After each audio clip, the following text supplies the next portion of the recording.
Hi guys, I'm Blue Sicx and this is a new series I'll be doing called Blue Sicx Tarot. Wow, that felt like such a long time ago. I mean, it wasn't, it was last year. So I've been doing this for a year now. So I thought, what best way to celebrate a year on YouTube than to do another video talking about it. Hope you enjoy and roll intro.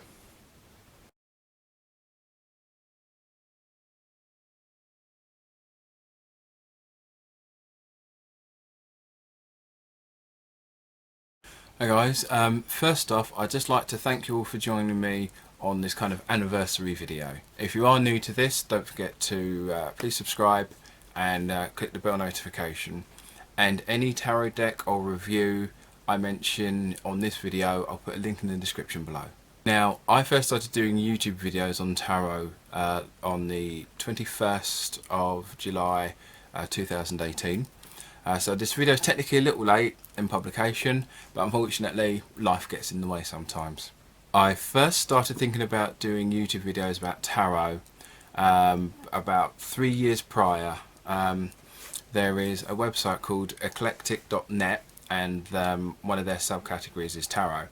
And I picked up the Welcome to Night Vale Tarot because I'm really big on podcasts and YouTube videos. And so when I went to my tarot group, none of them had really come across it, and so then I went on the Eclectic website and also found out that no one on there had done a review of it either. So I found myself in a relatively unique position, kind of going, I've got a deck that not many people are talking about, at least in the tarot circles of which I'm aware of, or at least was aware of at the time. And so I thought, I might do a review on it. I was going to originally do it as a podcast, but then I realised that with what I wanted to talk about, a visual aid, visuals would be better. So I thought I'd do them as YouTube videos. It wound up taking me about another year and a half before I even did my first video, because I'm one of those people who gets lots of ideas, does a whole bunch of planning, but never actually starts working on an actual project and actually getting it started. I wound up having an illness that affected one side of my face. I'll put a link to that video. And so therefore I wasn't fond of the idea of being behind a camera, or rather in front of one. So that also kind of put me off for a while. And I also wanted to do the channel just because I like talking about tarot cards. When I speak to people face to face or online, I've gotten to speaking to a lot of people via Instagram, and I said I just enjoy talking about them. Sometimes I come a little too enthusiastic or don't necessarily think my sentences through, so a lot of my conversations feel like they kind of turn out like this. Oh, you're into tarot too? I'm actually quite a collector myself. I've got quite a few. What about yourself? Well, I have a few myself, yes. I do tend to go to what I'm drawn to, so I don't really have that many, maybe 6 or 7. Actually, here's a deck I use quite a lot, actually. Take a look and see what you think. Yes, this deck is very nice. There's a lot of cats in them, I've noticed, but yes, these are very lovely. I do like the artwork. Yeah, there's about 5 cards in that deck that don't actually have any cats, but you know, still pretty cool. In fact, I've actually got another deck I've been using for the week if you want to take a look at those. Yes, this one's also quite nice, however, you can definitely tell a man drew these if you know what I mean. These are very lovely. Yeah, those ones are a bit close to the mark, but I've seen worse. But hey, actually, here's one of my favourite decks you might like as well. And that's an erection. Whoops, wasn't supposed to give you that one, I'm sorry. Now, when I started watching other YouTube channels talking about tarot, either to find out what to buy or just to kind of get the flow of some of the other videos, I found some of them quite dull.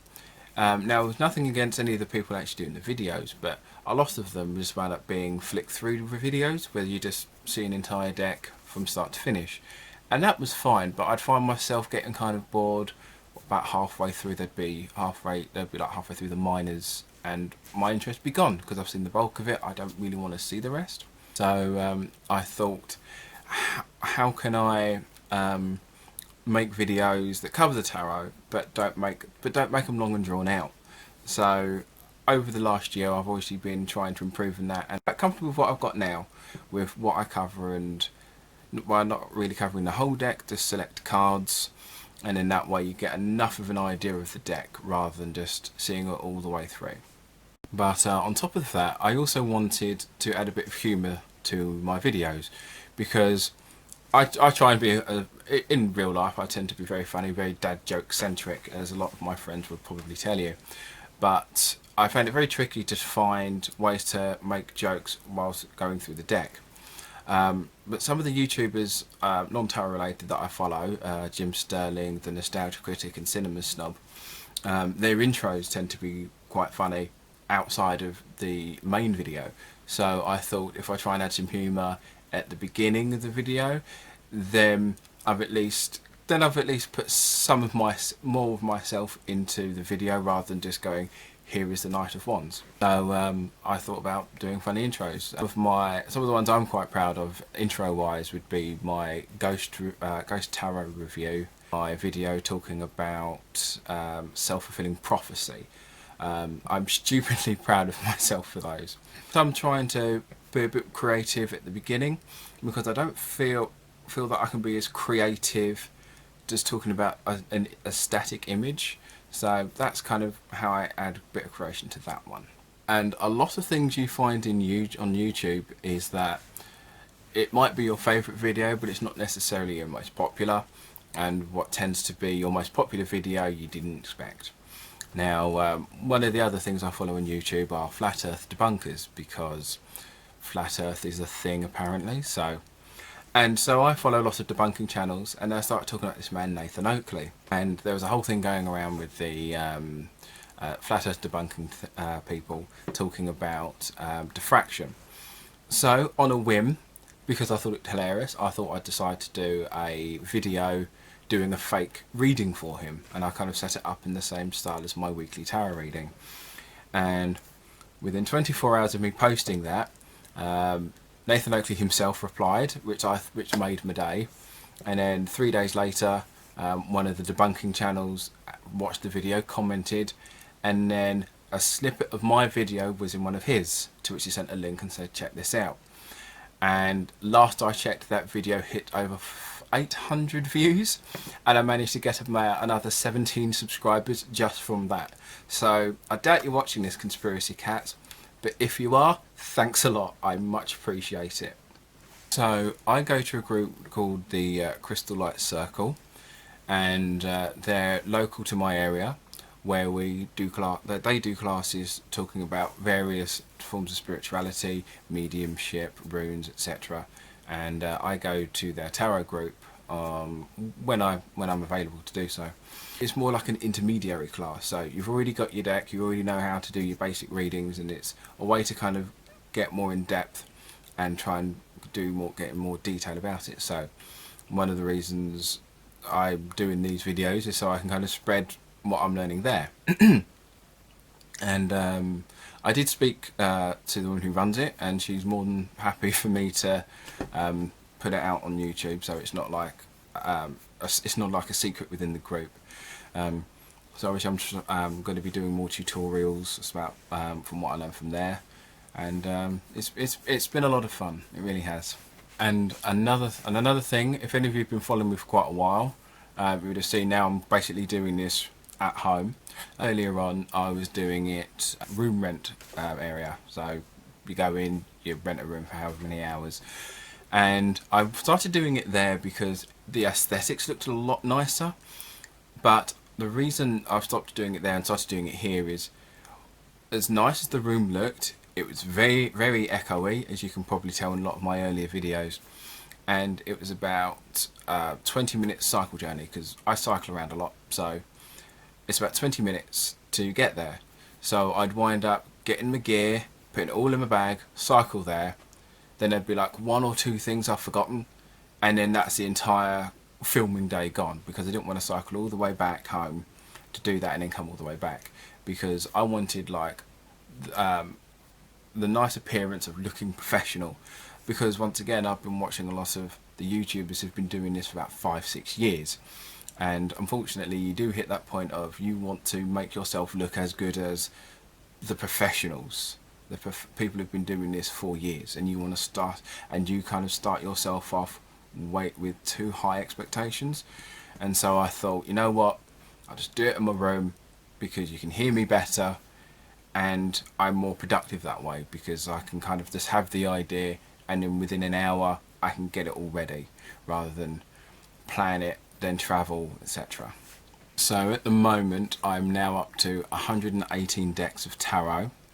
It's quite a lot. I know there are a few people out there who have a lot more than that. Cough, tarot tidbits on Instagram, cough. So I do plan to get more. Unfortunately I've now started using Kickstarter, so that's a thing.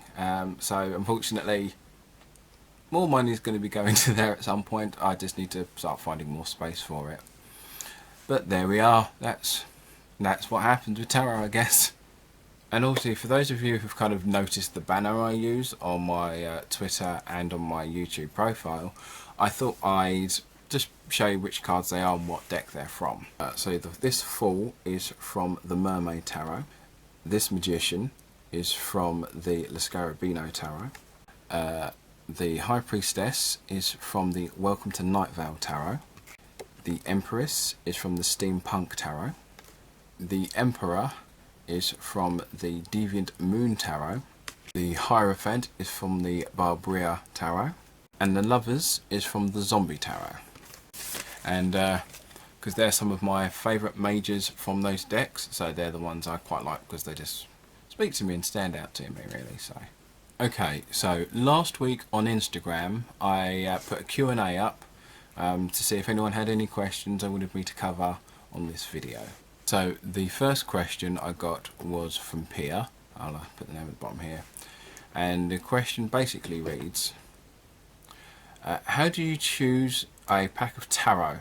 There are so many and I get a little overwhelmed by choice. I'm never sure which pack to buy, and any advice would be appreciated. So yes, there are quite a lot out there. I'd always start by saying if there is a theme or a fiction you're very fond of, look into that. So for example, I myself have various, I myself liked Egyptian things, so I looked up Egyptian themed tarot decks, and I currently own 4. So you can always look up themes that you like and just put tarot next to it and see what comes up. I'd also recommend, if you can, checking in shops, purely because it's because I've bought decks I like the look of online and then had no feeling with them when I get them. So if you can go around, shop around to see what there is in physical stores, do that, just because you might not necessarily get the feeling of the deck when you order online, when sometimes you can get a deck that you might not necessarily like but have a really big connection with when you get them. So scout out online, look up the sort of themes you like, and then see what's available in that genre, and then pick from there. And once again, always look in shops rather than purely buying online, just in case you might find something that doesn't really quite gel with you even though it's on theme. Okay, Tarot Tidbits asks, if you were to create a deck, what would the theme be? Now, if I was to create a deck, I would, well, first of all, the idea came to me a while ago, if I could make a deck, what would it be? I thought I want it to be really cool, really gothic. There's a lot of those around. If you steampunk and vampires aside, there's still loads of different goth decks out there. So I did put a bit of thought into that, and I would love there to be, if I was to create one, I'd love it to be a circus themed deck.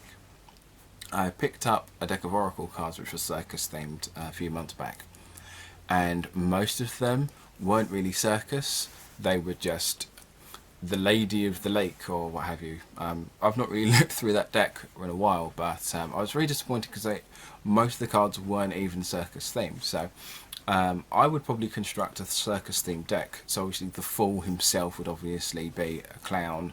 You'd have the magician as a performer. The hanged man would be an acrobat. The emperor would obviously be the ringmaster, that sort of thing. The wands would be balancing sticks. The swords would be knives, because you'd be juggling, obviously. Also, the pentacles would be balls for juggling as well. And I didn't really know what I'd have the cups as. Maybe Diablo, that'd be pretty good. But yeah, so I'd theme it around the circus, because I think that would be pretty cool and quite fun, really. I'd imagine strength would work quite well. That'd be quite good. What led you to tarot? Now, I think I may have covered this once before in a prior video, but might as well have another go. I basically picked up a deck of oracle cards called Titania's fortune cards, which you can't get now. I think they're out of print. And they're a deck of 36 cards, just a single picture, and they've done the photo in negative and then put weird colours onto it. So I did that, and I picked them up when I was in college, or higher education if you're in the US. So I was about 17, and they're about £10. And so I read through the book and I learnt like the basic meanings, and that took me about 2 months to learn off by heart. Then a while later I decided to pick up tarot, because my brain likes forms of structure. So if I like the idea of there being a set amount and there being understandable rules with tarot, because each deck of tarot you buy, 9 times out of 10 would pretty much have the same amount of cards, and each card would have the same base meaning, but obviously as you read through and get used to those cards, the deeper meaning would vary. But I like the idea of tarot because they're a set structure and there's kind of like a set rule. This card basically means this, but there's more to it later when you learn more. But essentially I know I'm able to, and it is able to be learnt, that when you get when you have 2 decks of tarot, if you can read one, you can technically learn to read both. Whilst with oracle, they are kind of all over the place. So I liked tarot just because of their structure, and that's kind of what drew me to it. And also just the name, because everyone knows of tarot cards and people worry about them, fear them. Some people, obviously, not everyone, but yeah, I just like that because I already knew what it was, and there's structure, and I like the idea of there being structure. And obviously at this point, not only is it about the structure, it's just all the artwork as well. I hope you liked the video. I hope it didn't drag on too long. I'm doing these in portions. I'm not sure how long this whole thing's going to take. So I hope that answers some of your questions. If you have anything else you want to know, you can leave a comment at the bottom. You can follow me on Twitter, Instagram and Tumblr at Sicx Tarot, and where I do weekly card reading, daily card readings rather, and where I use a card each day and I change decks each week. So you can check me out there. You can also check out the links below. There should be quite a few of them by now. And I'll see you on Thursday, or Friday rather, for my weekly card reading. So you have a good week. See you later. And thanks again for watching. I do appreciate it. It's been 1 year. See you later.